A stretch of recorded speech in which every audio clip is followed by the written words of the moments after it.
Okay, so start. Hello everyone, I am Nirav Amrelia and it is the seventh article of our series on comparative literature and translation studies. And today I and my colleague Himanshi Parmar both are going to present the topic that is on translating a Tamil poem. And this is the essay or an excerpt from the collected essays of A.K. Ramanujan. So let us go to the first slide. Yes. So it is the abstract that what basic outline of this essay is that it deals with the difficulties while translating one original text into the another language. So when you translate, so it is not only about talking about the conscious or spirit of the text, but when how you face the grammatical difficulties or phonetical semantics. So many things are there. On that he throws some light. And so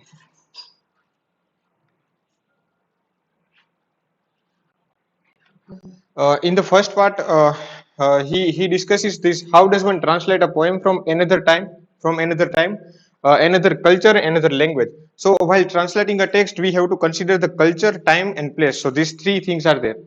And the subject of this paper is not the fascinating external history of this literature, but a translation.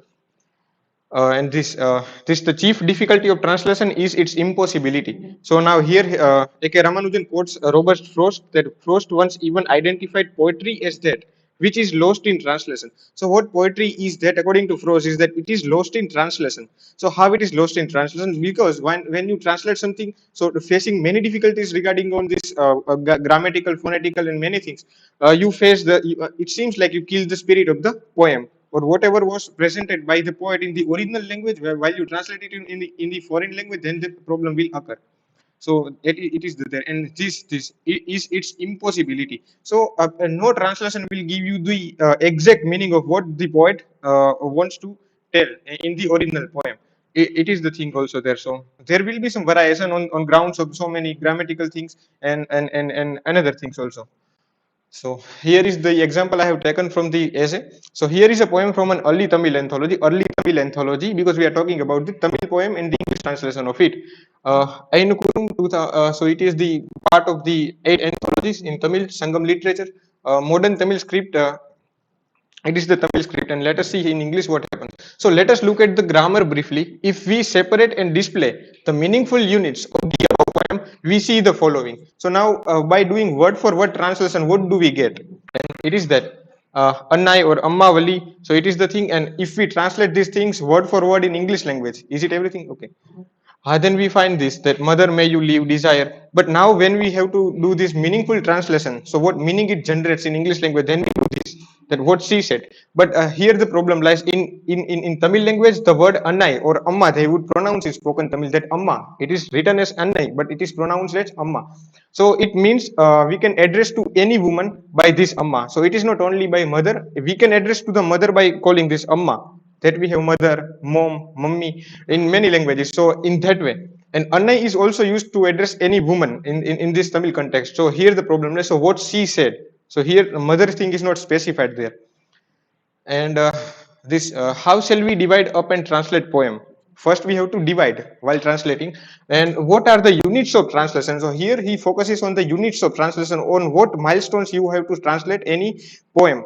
Or any poem. Here the poem is being talked about. We may begin with the sounds. So the first unit of translation, the units of translation, here he puts the thing is the we may begin with the sounds. So sounds are quite related to the phonetics of the thing. So how the sound is produced from the human throat, and many things are there. So many apparatus is there. So we find at once that the sound system of Tamil is very different from English. So the very first problem on the grounds of sound is that the sound system of Tamil is very different from English. So on which ground it is different? So let us see. For example, Old Tamil has 6 nasal consonants. So it is M, but here is N.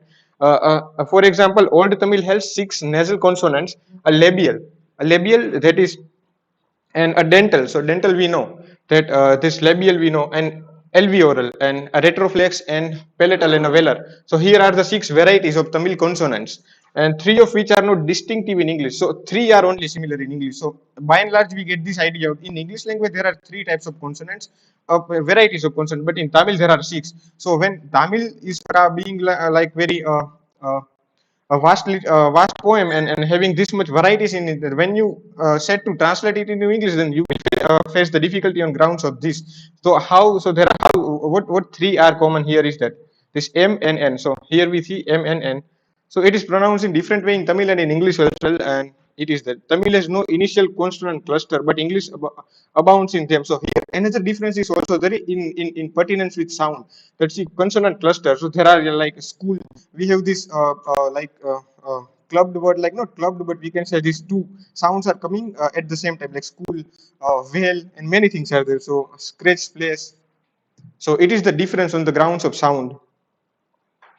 And here is another thing, that when we add up these myriad systematic differences, we cannot escape the fact that phonologies are systems unto themselves. So now phonologies, as we were talking about, that the phonological or this phonetics are also the part of this translation process.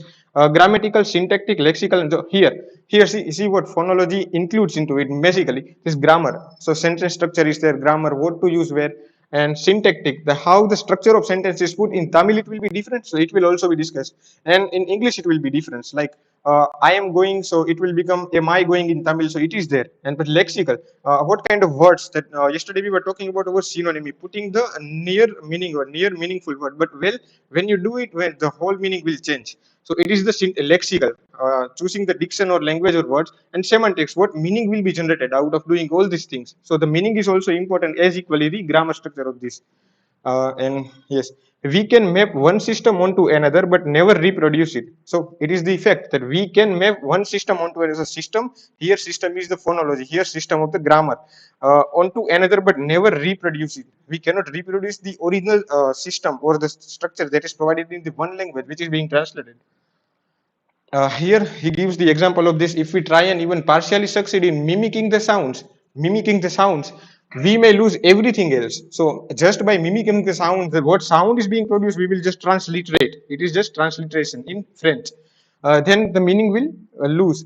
Syntax, the meanings, the poem itself, as in this delightful example of French phonological translation of an English nursery rhyme. So it is very quite familiar rhyme that we have in our childhood, like Humpty Dumpty sat on a wall. Now see, it is Humpty Dumpty sat on a wall. Now in French, if we translate it on the basis of sound only, we are talking about sound, the first unit of translation, then un petit dun petit sat on the ox hellis. See how it changes the meaning just because relying on the sounds. It is the French example there. And yes, sometimes it is said that we should translate metrical system. Now, here he gives an example, like many of the audience will ask that why don't you translate the meter, as if it is very easy and possible. So he quotes this, and a meter is a second order organization. So after sound, what comes while translating a poetry? Then there comes meter. Meter, we have chand or any kind of thing. So meter is a second order organization of the sound system of a language and partakes of all the above problems and some more. Uh, Yes, this Tamil meter depends on the presence of long vowels and double consonants and on closed and open syllable defined by such vowels. There is nothing comparable in English to this way of counting feet and combinations. So in English, again, the problem of this meter is also rising like this. In Tamil, there is something different, and in English, it is different. So no note meter will be as coherent with English language of the Tamil. And English has a long tradition of end rhymes, but Tamil has a long tradition of second syllable consonant rhymes. So while rhyming the words, it changes also like this. English has a long tradition of end rhymes, so it will end at the rhyme. So we are having this uh, many poems like they will end at the rhyme, but here it is Tamil has a long tradition of second syllable consonant rhyme. So they will put the rhyme in the second syllable of the word. On that ground, it also differs from the original poem. End rhymes in Tamil are a modern innovation, just as second syllable rhymes in English would be considered quite experimental. So in English, the experiments are also done, like second syllable rhymes in English as like Tamil. And the tradition of one poetry would be the innovation of the another. Now, it is the very significant line. The tradition of one poetry, the tradition of one poetry, that let us take for example here, the Tamil's tradition of poetry would be the innovation of the another. So suppose somebody is experimenting with the English language while translating the Tamil poem, then they will do some innovation into it. So that is why the line is stated by the poet or the author. The tradition of one poetry would be the innovation of the another.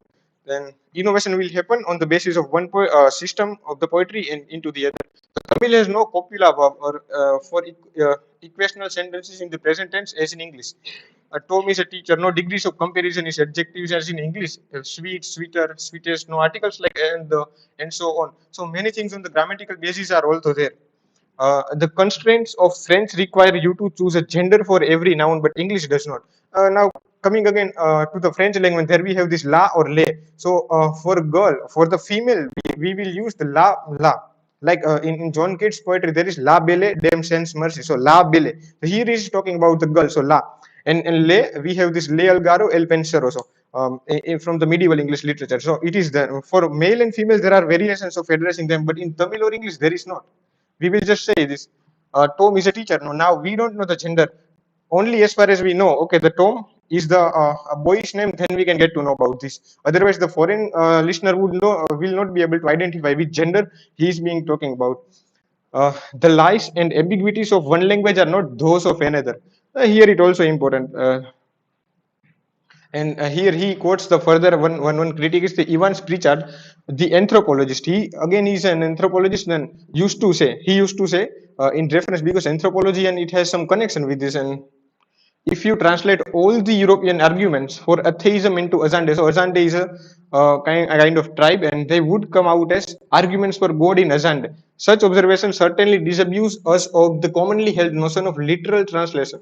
We know now that no translation can be literal. No translation can be literal. So literal translation we saw in transliterating the text, that no translation will be literal. So it will not come out to you as it is in the original language, but there will be some changes. There will be some changes in translating the text or word for word. This word for word translation we saw, that is where the impossibility lies. So what impossibility lies is that we cannot have the original text, original meaningful text. So we have to learn the first that language if we want to have this original meaning there. And a translation is a free one.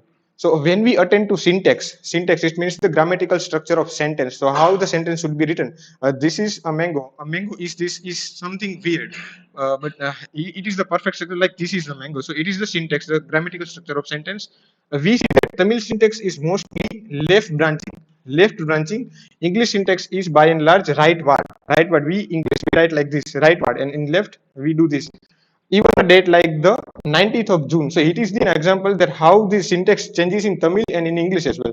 So even a date like the 19th of June 1980, when translated into Tamil, would look like 1988 June 19th. So how see the structure changes, the syntax changes. It is the also problem. And here is the another example that he gave, that the man who came from Michigan, it is the English proper syntax. The man who came from Michigan, what happens in the Tamil would be Michigan from come past tense who men. So here the past tense is taken Michigan from who men come who men. It is thing. And if poetry is made out of among other things the best words in the best order, so we have this notion in while writing or analyzing any poetry, that the best word should be in the best order to generate the proper meaning or what the feelings are there in the poet. And the best orders of the two languages are the mirror images of each other. What is a translator to do? Okay, he asks a rhetorical question, that the most obvious parts of language cited frequently for their utter untranslatability are the lexicon and the semantics of word. So lexical, what words should be used while translating the original poem into the selected language. So lexical problem is there, and here is the semantic problem, that what meaning will be generated. So the meaning we have shown in this slide. So but now this should also be regarded the for lexicons are culture specific. Suppose we are having one word, it will have different meaning in this culture and it will have another meaning in this culture. So there are many innumerable examples. That is why it is said that for lexicons or the words or are culture specific, so it will have its own cultural meaning out of that. And Tamil classical poetry would call the poem an interior or a calm poem. So Tamil classical poetry would call the poem an interior or a calm poem, a poem about love and its different phases. Contrasted to it are exterior or puram poems, which are usually public poems. So there are two basic types of while talking about Tamil poetry. That first is about love or about like privacy and all the things like we have romanticism, and then so this type of poetry they will call it as akam or interior poetry. So this should be kept within the home, behind the door like thing. And another thing, the puram poems or exterior poem, that what is happening outside of home in context of this point, that it is exterior or puram poems, which are usually public poems about war, society, the poverty of poets, the death of heroes, and so on. An example would be this Purana Nuru poem by Pomutiyar.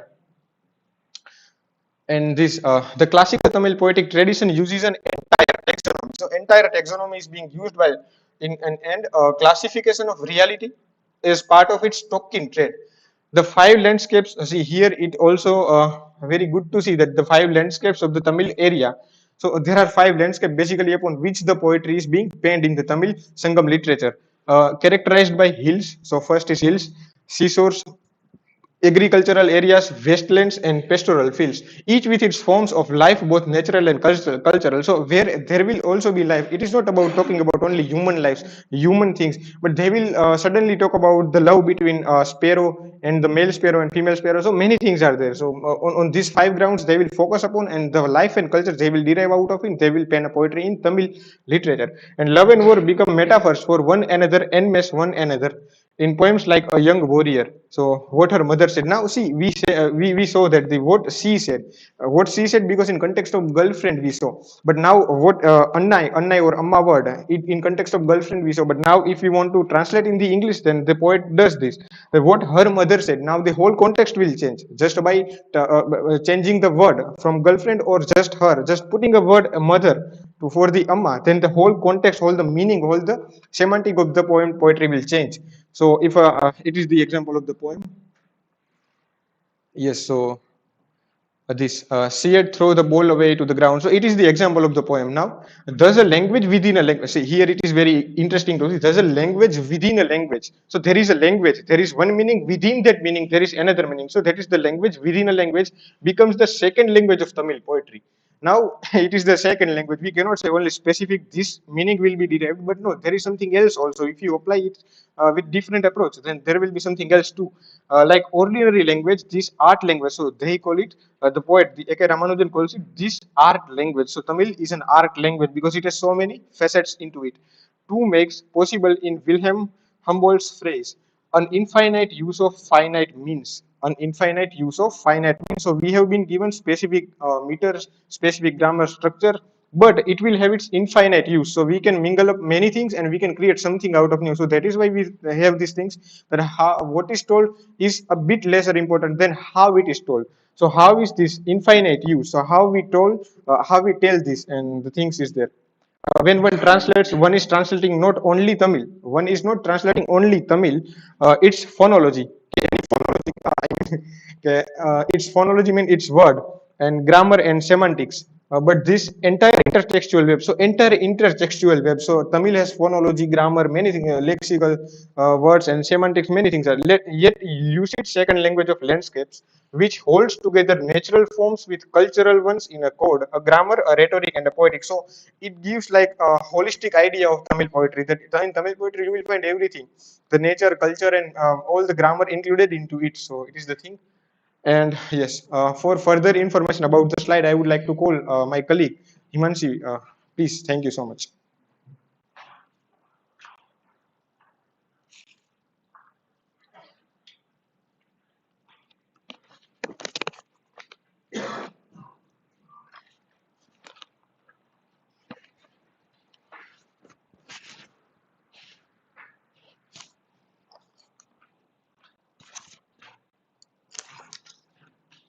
So the second part is about closer look at original of Kapilar's poem, that is Ein Kurunuru 203, and in English it is What She Said. So this is the poem.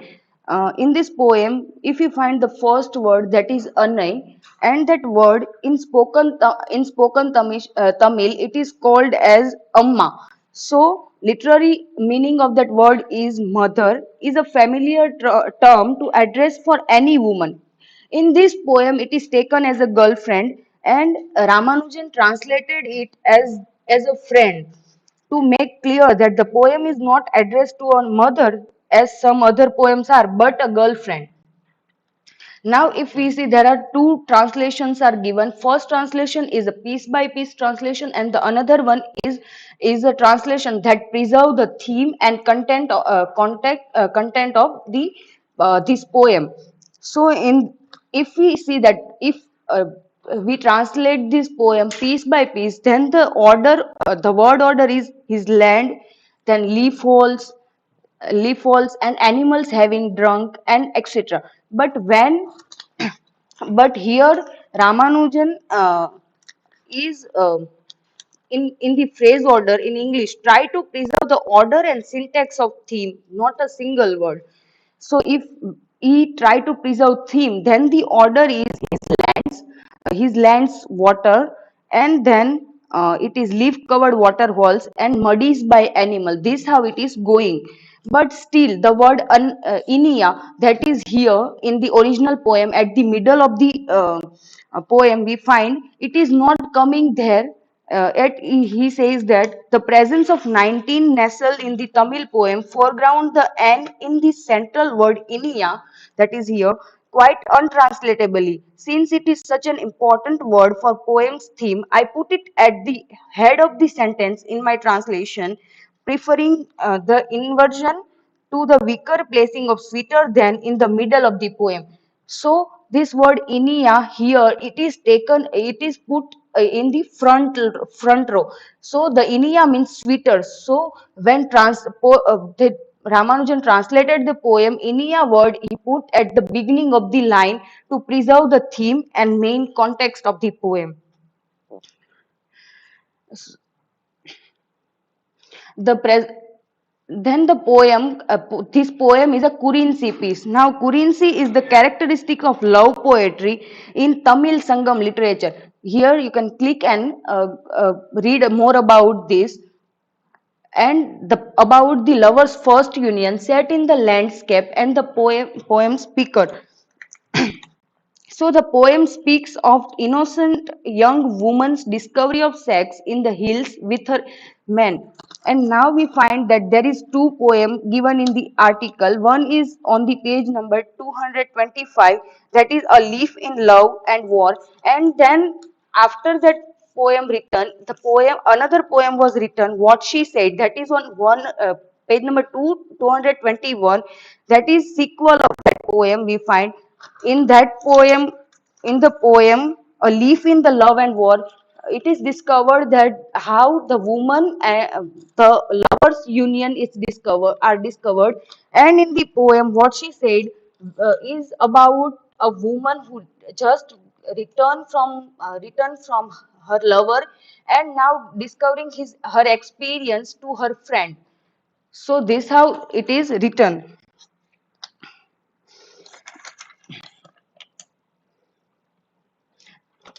Now this is the poem, and in now this is the another translation of the poem what she said, or we can say en kurunuru.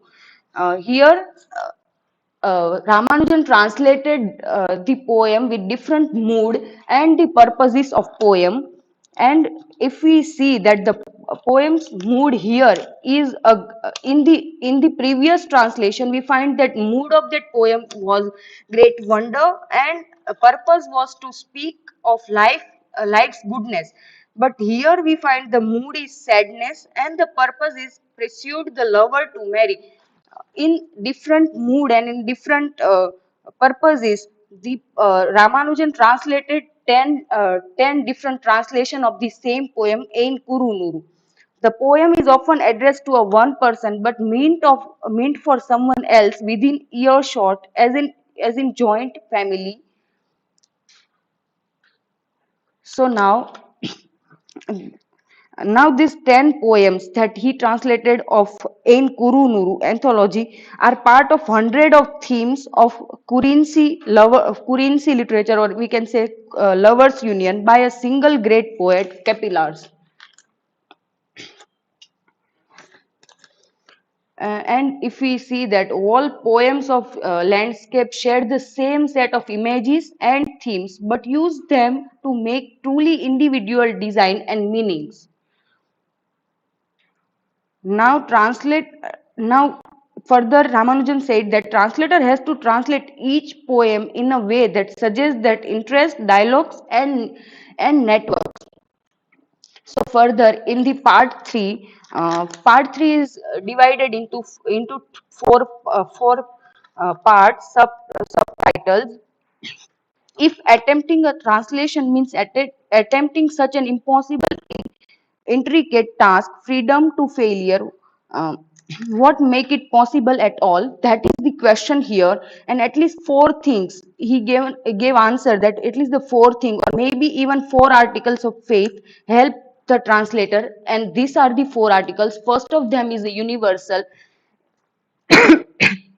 In that we find that if there were no universal in which language participate and of which all particular languages were selection and combination, no language learning, no translation, no comparative studies can be possible.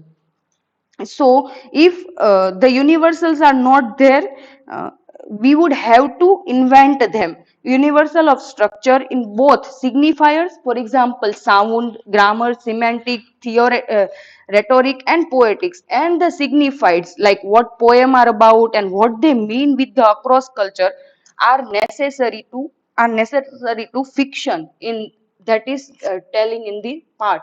And the second part is interiorized context. So in that we find that the poem like the one Ramanujan has been discussing interiorize the entire culture. We know about the culture of ancient Tamil only through the central study of these poems, like poem the translation of Ein Purunuru.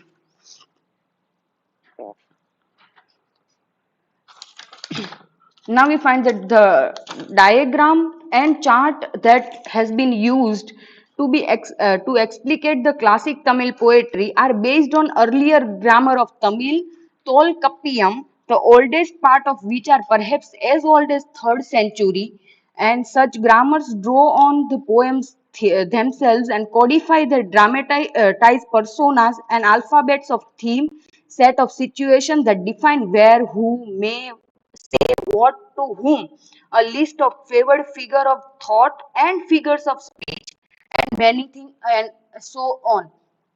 When one translate a classic Tamil poem, one is translating also this kind of intertextual web, the meaning, making web of colophons and the commentaries that surround the contextual the poem.